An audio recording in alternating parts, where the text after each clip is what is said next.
karena poin utama suluk itu kan selain berjalan dengan syariat, itu adalah kita tafakkur, kontemplasi, ada pemaknaan. Termasuk pemaknaan kejadian yang kita alami sepanjang waktu. Iya, jadi jangan melulu tentang ibadah saja, tapi ibadah itu harus disertai dengan tafakkur.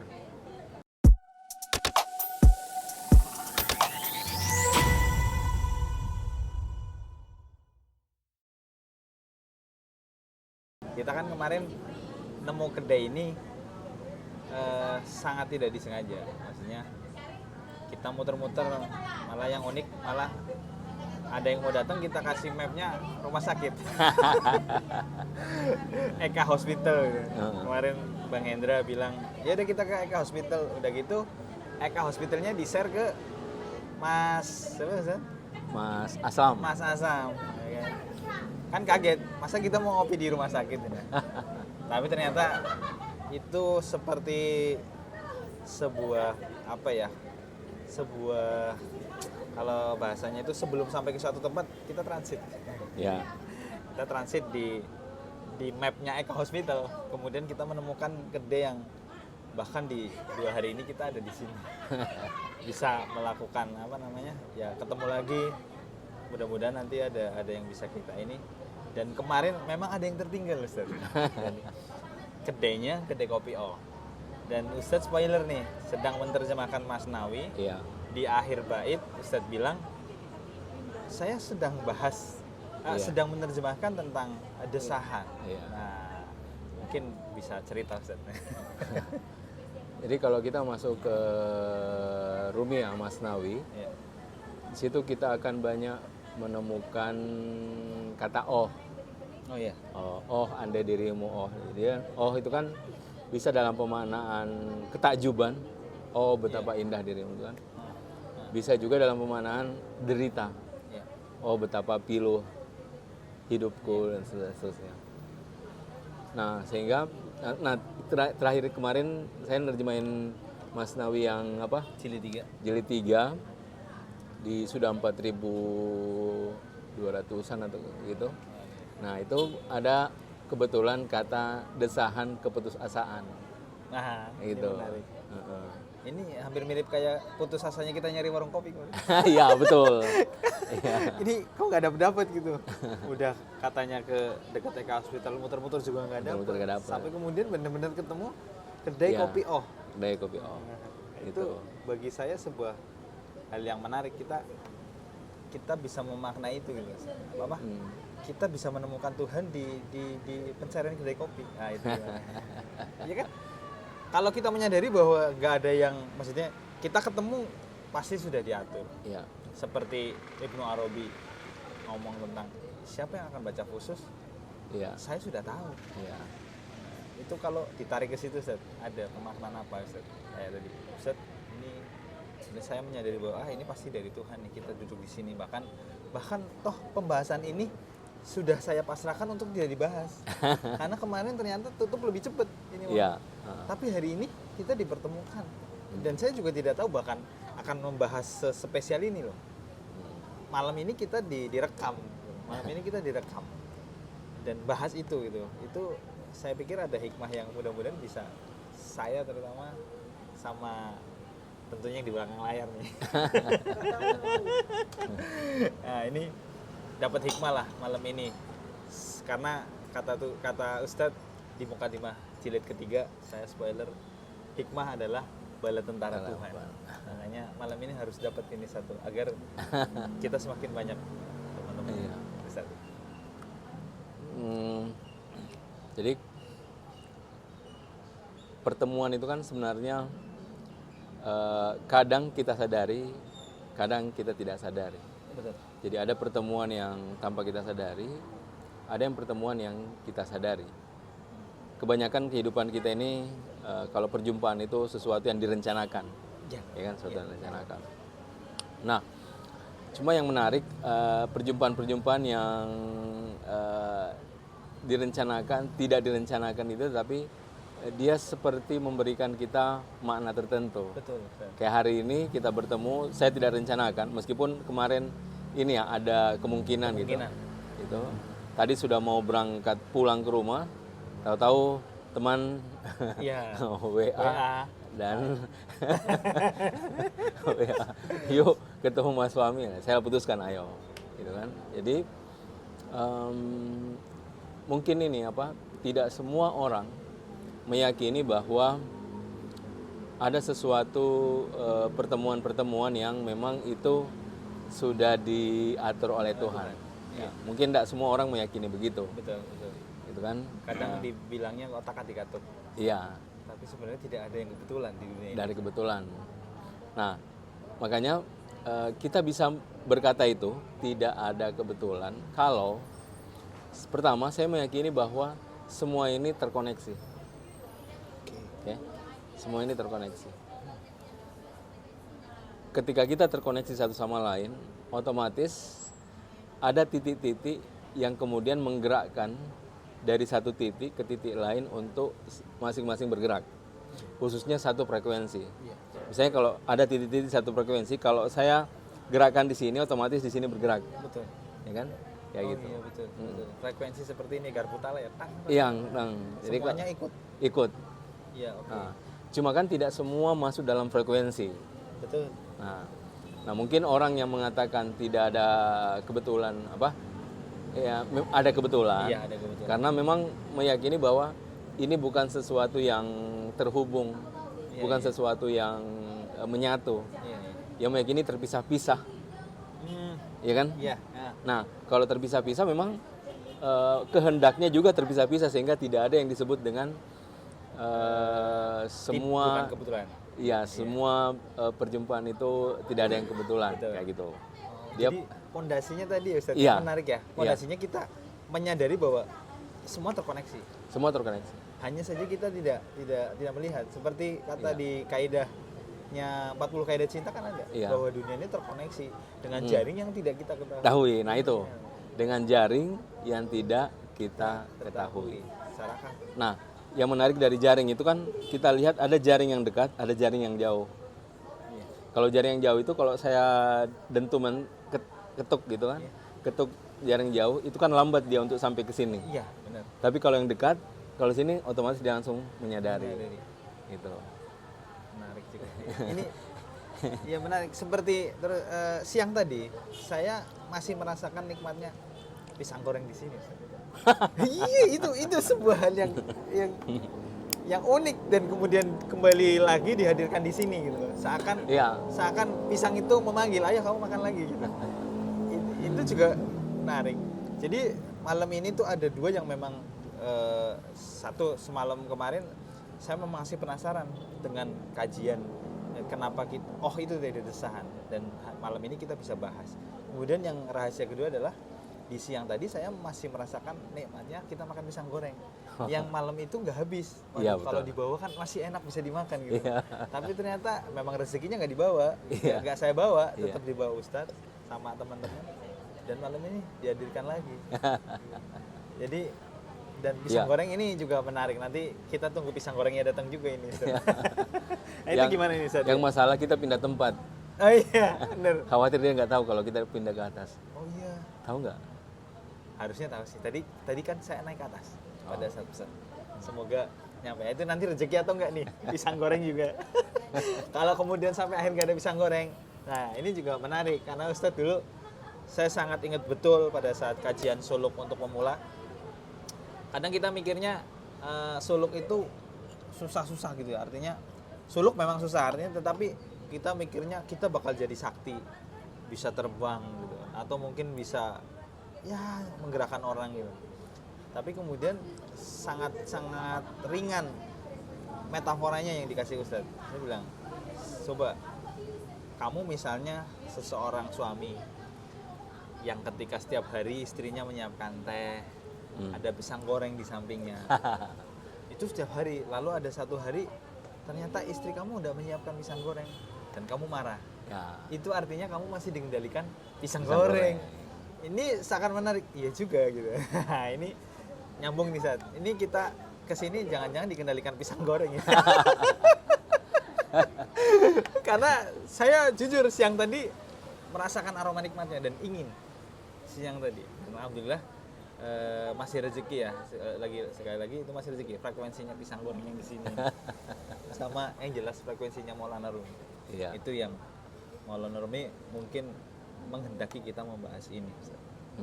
Nah, mungkin ada tambahan lagi nih Ustaz sebelum pisang gorengnya datang. Iya, seperti yang sering kita bahas bahwa perjalanan itu sebenarnya oleh guru-guru sufi kita dilarang melakukan yang ekstrim. Nah, ini yang menarik. Melakukan ekstrim itu biasanya efeknya negatif. Ekstrim itu seperti yang sering kita bahas ya. Iya. Tahu-tahu setelah mau misalnya mendalami tasawuf dia meninggalkan kerjaan, Iya, kan? iya. Tidak berusaha lagi, meninggalkan keluarga, memilih khalwat, atau misalnya dia masuk ke hutan dan melakukan itu semua. Nah, itu kita tidak boleh melakukan itu karena intinya ini adalah pertama harus disadari bahwa perjalanan ini adalah perjalanan tanpa akhir. Wah, iya. Ya kan? Iya, Ini sampai akhir hayat. Sampai akhir hayat. Makanya perlu untuk kalau kita belajar kungfu kan yang pertama itu memasang kuda-kuda ya. Iya, kuda-kuda pondasi. Ya, kalau kita lihat film-film kungfu, yang pertama itu kadang setahun dia ngambil air saja dari sungai ke kuil, sungai ke kuil, terus dia bertanya kapan sih diajar jurus? Udah itu aja dulu. Kayak di film Jackie Chan itu, Iya. diajarin anaknya gini-gini doang. Nah, gitu. Yang Ini di kapan Kung Fu jurusnya Kids. sih? Iya. Itu aja dulu. Di situ banyak hal yang melatih kesabaran dan seterusnya. Nah, mungkin ini orang lupa. Jadi suluk itu kayak main kungfu. Pondasinya itu harus benar-benar matang. Jadi dia harus mulai dari hal-hal yang sederhana seperti kungfu, ngambil air aja. Ngambil air dari sungai, dia bawa naik ke atas. Satu hal yang Sederhana, tapi tanpa dia sadari sebenarnya ini justru pondasi untuk dia perjalanan selanjutnya. Nah, sama perjalanan suluk itu nggak perlu tergesa-gesa. Kita harus prepare betul gitu. Ya, yang penting adalah ini dia melihat lebih banyak ke dalam dulu hal-hal yang mungkin selama ini dia tidak perhatikan. Ya. Karena kalau kita tidak sering melihat ke dalam, mungkin kita fokusnya lebih banyak keluar. Akhirnya kita lalai terhadap apa saja yang terjadi dalam batin. Betul. Yang saya maksud ini misalnya sifat-sifat kita tentang ria, angkuh, ingin dipuji dan seterusnya. Itu pasti sedikit banyaknya itu kita tertawan oleh sifat-sifat itu. Itu aja dulu yang sederhana. Iya, balik lagi startingnya nggak usah jauh-jauh di hutan. Iya, karena yang ini disebut dengan hijab kegelapan. Wah, baru nih set. Itu. Ini. Ya, itu yang disebut hijab kegelapan. Yang Jadi kalau kita kenal itu penyakit hati. iya, itu disebut hijab kegelapan. Kita tidak akan masuk ke hijab cahaya kalau ini nggak beres. Gitu. Jadi setelah melewati hijab kegelapan, baru masuk hijab cahaya. Itu hijab cahaya itu lebih ini lagi, lebih tersembunyi. Karena dia berlindung di balik kebaikan. Itu hijab cahaya. Makanya disebut hijab cahaya. Karena kebaikan. Tapi kebaikan ada ini. Ada hijab kegelapan, ada hijab cahaya. Kayak gitu. Nah, ini pisang gorengnya datang ini Ustaz. Nggak lupa. Berarti emang pisang goreng memanggil kita ini Ustaz. Ya, ini siang tadi saya ingin terasa nikmatnya semalam. Ya, jadi ingin menikmati lagi dan ternyata masih rezeki. Tadi sampai pada ada hijab kegelapan, ada hijab cahaya. Kan menarik. Ternyata kebaikan juga bisa menjadi hijab. Iya. Misalnya saya mengatakan bahwa saya loh yang bangun sekolah ini. Oke, iya. Ya kan? Membangun sekolah kan positif. Betul. Tapi saya ingin menunjukkan orang kalau nggak saya nggak jadi. Nah, itu hijab cahaya. Itu hijab cahaya. Dia berlindung di balik kebaikan. Makanya disebut hijab cahaya. Tetap aja ya.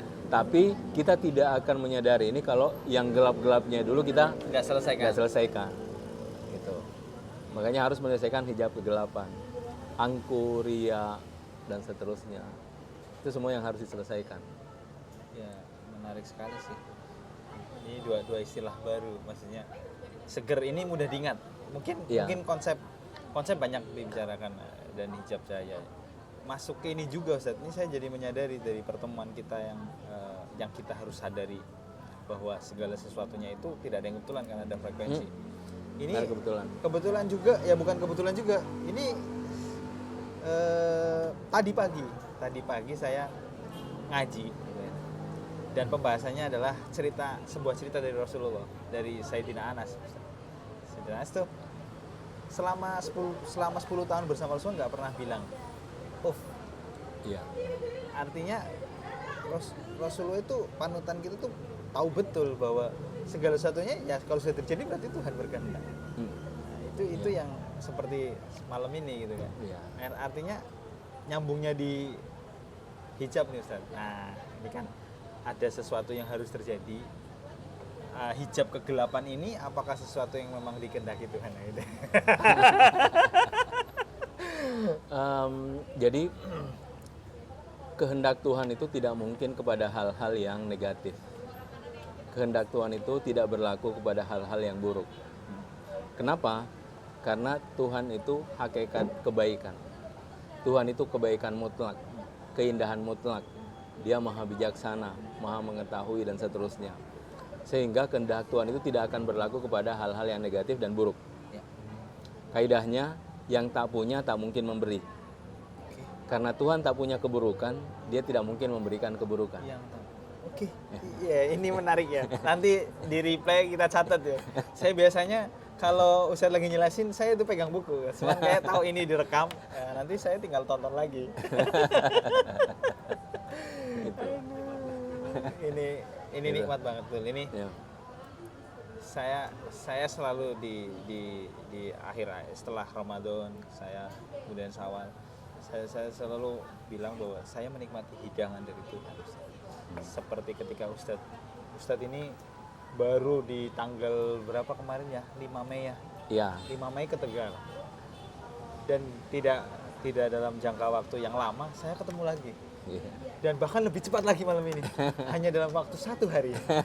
Yang kita sudah pamitan kemarin dan Iya. kita bisa bertemu. Buat saya ini sebuah hidangan yang sangat amat lezat. Ya selezat pisang goreng ini Ustaz. itu buat saya itu hidangan dan itu ya mungkin itu rezeki ya Ustaz. Itu Ya, rezeki. Dan kiat-kiatnya apa sih Ustaz untuk mempertahankan kita menyadari segala sesuatunya itu adalah hidangan Tuhan. Apa yang datang, entah hidangan itu kan bisa jadi makanan itu enak, bisa jadi makanan kalau kita metaforakan makanan lah. Tapi kemudian kita selalu bisa menikmati tanpa komplain. Ya. Nah, kita ini misalnya saya sudah hampir berumur 50 ya. Ya, jadi bayangkan kalau sifat buruk itu sudah bersama saya selama 50 tahun. Pusing juga, Iya kan? Berarti saya tidak mungkin dalam sekejap menghilangkan dia dari diri saya. Gitu. Nah, makanya ini yang saya maksud harus secara perlahan dan penuh kesadaran. Kenapa? Karena sifat ini sudah mendarah daging bersama saya selama 50 tahun. Ya kan? Itu kan ini harus disadari juga. Iya. Bahwa kita tiba-tiba tersadar, kita bangkit terus, gairahnya. Terus mau sempurna terus mau gitu. langsung pergi ke hutan, tinggal semua gitu. Iya, nggak bisa. Iya, langsung jadi Darwis tadi. Kemis beneran. Karena semuanya hilang. Tapi kemudian nyesel. Itu Betul. justru yang paling bahaya, Ustaz. Bahaya. Ketika sudah melakukan perjalanan salah starting, malah nyesel. Malah nyesel, malah bahaya itu, malah jatuhnya akhirnya hijab kegelapannya tambah jauh. Gitu. Karena ada penyesalan itu ya. Nah, maksud saya karena kita baru mulai dengan usia begini, gitu kan? Makanya segala sesuatunya harus menyadari dalam kesadaran ilahiyah. Jadi kalau jatuh jujur, oh Tuhan saya jatuh, mohon maafkan saya, kita istighfar lagi, mohon ampun lagi. Kemudian bangkit berjalan lagi. Jatuh lagi, Tuhan maafkan saya jatuh lagi. Dan itu wajar. Kenapa? Karena saya baru mulai di umur segini. Dan boleh ya saya. Iya, maksudnya itu semua harus disadari dengan penuh kejujuran, kayak gitu. Nah, karena poin utama suluk itu kan selain berjalan dengan syariat, itu adalah kita tafakkur, kontemplasi ada pemaknaan. Termasuk pemaknaan kejadian yang kita alami Alami. sepanjang waktu. Iya, jadi jangan melulu tentang ibadah saja. Tapi ibadah itu harus disertai dengan tafakur, Ini yang menarik, tafakur. pemaknaan. Harus ada pemaknaan. Benar. Kalau enggak, yang berjalan itu dia akan lelah. Ya, betul sih. San. Tapi tadi kata kuncinya juga kita harus jujur ya. Jujur. Jujur. Oke Tuhan, jatuh. Ya Allah, jatuh lagi nih. Perasaan kemarin udah nyala nih. Udah menyala abangku. Ya jatuh lagi. Dan itu wajar. Wajar ya. Wajar. Dan harus ada teman yang mungkin Iya. bisa mengingatkan loh, nggak Betul. apa-apa loh. Iya. Ayo bangkit lagi gitu. Iya. Karena kan kadang ketika udah terus ya udahlah. Tambah akhirnya malah kebelangsak gitu. Makanya yang perlu itu menyadari tentang apa yang sedang saya kerjakan di momen sekarang ini. Seperti kita ini. Seperti kita ini, Kita harus momen sadari sekarang bahwa ini. ini adalah Jadi ya hidangan. Maksudnya tidak perlu untuk kita angan-angan kita dibawa ke masa lalu atau masa depan. Udah kita sadari saja. Segini. Kita hadapi. Iya, misalnya kan kita pikir nggak mungkin saya sampai kepada makom itu, Iya. nggak mungkin saya sampai kepada derajat itu. Nggak perlu pikirin itu. Sekarang aja mikirin, gitu. Karena kalau mikirin akhir kita nggak akan bergerak. Pusing saya, terlalu jauh. Terlalu jauh. Iya, kan kayaknya kalau kita diceritain ulama-ulama zaman dulu kan riadonya, makanya aja. Dan begini Tuhan itu sudah memberikan sesuatu sesuai dengan kadarnya. Mungkin satu diberikan penglihatan, satu diberikan kebaikan, satu diberikan macam-macam kekayaan. Jadi kita tidak perlu membanding-bandingkan. Dan belum tentu misalnya karena saya misalnya menyaksikan, belum tentu makom saya lebih tinggi daripada yang tidak menyaksikan. Ini menarik. Belum tentu, karena boleh jadi Tuhan sengaja menutup dia, ada masalah tertentu sehingga Tuhan masih tutup penglihatannya. Kayak gitu. Jadi kisah ingat orang biasa yang doa langsung kabul itu kan ada ya. Nah, ada. Nah, itu sebenarnya makomnya ditutup sama Tuhan, padahal dia di makom yang tinggi. Iya, Oke. kayak gitu. Terakhir Ustadz, tadi Ustadz bilang bahwa kita harus perlahan, kita nggak boleh frontal gitu ya. Iya. Tapi ada nggak parameter ketika sebenarnya kalau dalam pandangan manusia awam itu frontal, tetapi kemudian bagi yang melakukan ini dengan kesadaran penuh, dengan jiwa yang kuat tanpa penyesalan, tapi tentunya bukan di awal, sudah melalui proses lah bertahun-tahun lah, misalnya katakanlah bisa kita ukur dia sudah sadar tentang suluk 5 tahun yang lalu, kemudian di tahun kelima ya di 5 tahun itu dia jatuh bangun tuh, belum ada pergerakan frontal apapun lah, tapi kemudian begitu masuk tahun kelima itu menyadari beberapa hal tadi seperti terkoneksi, menyadari semuanya, oke ini dari Tuhan, oke ini kita ikuti gitu, tetap dengan menafikan ya, artinya bukan, kan Ustadz bilang kalau suluk itu dinafikan sampai sudah tidak bisa dinafikan lagi. Nah, Penyaksian ya, bukan suluknya. oh iya penyaksian. Ya. Oh iya, ketika penyaksian harus dinafikan. Iya. Ketika ini nafikan. Tapi kemudian segala sesuatunya seperti berjalan, kita tahu rel daripada frekuensi itu. Iya. Jaringnya kita tahu. Jadi kayak tahu kayak bahasa tadi, kelembutan Tuhan kita tahu jalannya kemana. Iya. Nah, dan kita menyadari akhirnya kita punya formula. Iya. Betul nggak Ustaz? Ya nanti bisa dikoreksi ya Ustaz. Kita seperti punya formula. Kok saya begini, saya dapat hidangan langit. Kok saya begini, tapi ini dengan disadari, bukan dengan diawali saya mau dapat hidangan langit tapi enggak, kok tiba-tiba saya dapat hidangan langit. Akhirnya kita tahu, oh dengan cara ini nih saya dapat hidangan langit. Dan kemudian kebetulan ada satu hal yang kemudian dia ya ibaratnya melakukan hal yang frontal, tapi di hati itu lepas. Nah itu ngukur parameter yang benar gimana. Nah, memang ini urusan personal dan bersifat kasuistik. Makanya saya selalu mengatakan bahwa dalam ranah spiritual tidak ada kaidah yang berlaku secara umum. Oke. Boleh jadi si fulan berlaku, si fulan tidak berlaku. Boleh jadi pada si fulan tidak berlaku, yang si fulan berlaku. Kan? Jadi dalam kaidah misalnya begini. Kalau saya sedekah pasti dapatnya segini. Iya. Boleh jadi ada yang berlaku pada si fulan, yang si fulan tidak berlaku. Betul. Iya. Jadi, kita tidak tahu penyebabnya, kan? Apalagi kalau tadi kita bahas ada jejaring-jejaring ini yang kita tidak tahu kan. Betul. Dan itu berjalan dan itu berlaku dan itu kita terhubung semuanya. Betul. syarat-syarat setiap orang itu berbeda-beda. Iya. Nah, sehingga itu yang satu berlaku, satu tidak berlaku. Nah, begitupun demikian tentang yang dimaksud ekstrim itu seperti apa. Mungkin saya hanya bisa mengatakan bahwa ekstrim tidak ekstrim itu adalah kadar ukuran tolak ukur secara umum masyarakat. Oke. Misalnya begini, dia meninggalkan pekerjaan, semua orang mengatakan kan itu Gila. kayak gitu. Stres, kayak ya. gitu. Tapi Rumi meninggalkan itu. Semuanya, Ustaz. Iya. Iya, makanya. Untuk jadi darwis. Untuk jadi darwis. Tapi dia punya kesiapan luar biasa. Betul. Dari kecil dididik ayahnya sampai umur 40 tahun, umur 40 tahun dia tinggalkan. Wajar. Betul. 40 tahun dia pupuk itu. Betul. Kalau saya sekarang tinggalkan mati. Saya. Sama Ustaz. Iya. Iya. Ntar gak jadi darwis malah. Kayak gitu. Iya, iya Ustaz. Oke. Ini saya sudah tidak mau diskusi lagi, tapi saya ingin Ustaz berujar apa yang terbesit saat ini. Terakhir. Iya. Terakhir. Yang terbesit di hati Ustaz tentang yang teringat tentang syairnya Maulana Rumi. Apa sih? Ini di saat ini nih. Ini ilmunya dari saat ini nih. Saya ada banyak di kepala saya ya, tentang hal ini. Maksudnya syair Rumi itu kan banyak sekali. Betul. Dan itu berseliweran di pikiran gitu. Tapi memang dari dulu kalau selalu ditanya apa yang paling favorit, ya obat derita ada dalam derita. Obat derita ada dalam derita. Nah, itu penutup kali ya Ustaz ya. Iya. Karena pisang gorengnya sudah menarik jaringnya ini udah menarik. Karena deket banget gitu. Itu terima kasih. Terima kasih malam ini alhamdulillah saya dari Tegal bisa ketemu Ustaz Jabir 2 hari berturut-turut dan malam ini bisa mendokumentasikan pembahasan yang mudah-mudahan ada manfaatnya. Amin. Itu saja, terima kasih. Assalamualaikum warahmatullahi wabarakatuh. Salam.